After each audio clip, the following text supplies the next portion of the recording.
look at it first from the Nets side, and for me, I'd be very hesitant to give him a max contract extension at this point. And so the flip side of that is if I'm Kyrie Irving, I'm opting in. I'm going to try to play 70 to 75 games, injuries willing, and I'm going to try to compete for a championship. We get Joe Harris back healthy. We get Ben Simmons healthy. That team is an Eastern Conference championship contender and potential finals championship contender.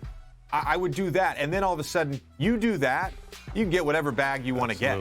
I don't think the market for him, both whether it's as a free agent or in a trade, is necessarily that robust right now because of the question marks, not about his talent. He is a transcendent talent.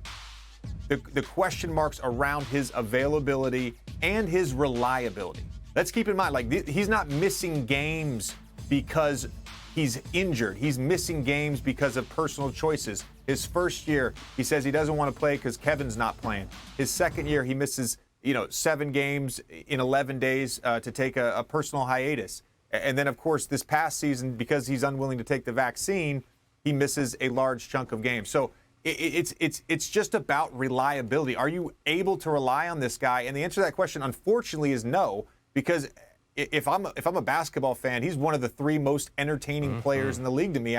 John Morant, Steph Curry, Kyrie Irving. I'm buying a ticket to watch those guys play. That's cool. Being entertaining is cool. I'd buy a ticket to watch a lot of these guys play. If they play, playing is cool. I'd rather have you play and be a little bit less entertaining. Look, here's the bottom line. Kyrie Irving's trade value is at an all-time low because he doesn't play enough. And the Nets are not and should not be in the business of selling Lowe out of desperation in trades. Bobby, at the teams that might actually be interested in trading for Kyrie Irving, if he opted in, have nothing that the Nets are interested in, that Kevin Durant would be interested in to help him win next year. Bobby Marks outlined the free agency landscape, which as things stand now is unkind. I do think the Knicks would move heaven and earth to try and have a shot at him. Maybe they can do that. Maybe they can't. If he's willing to take the mid-level exception, which is $26 million less than his option for next year, that's something the Nets can't do anything about. If he wants to do that, he does that. It's out of their hands.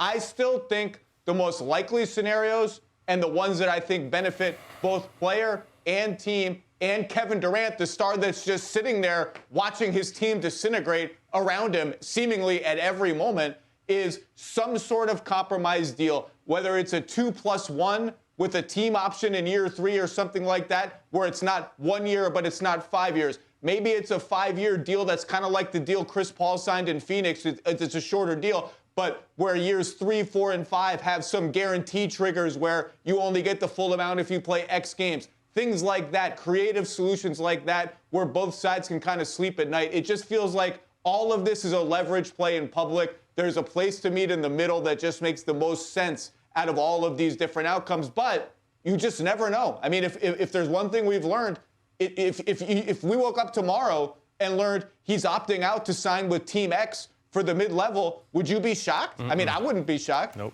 I don't think any of us would be shocked about anything. Yeah, he did. Again, we're not going to try to get into his head because only he knows what he wants to do moving forward. Thanks for watching ESPN on YouTube. For live streaming, sports, and premium content, subscribe to ESPN+.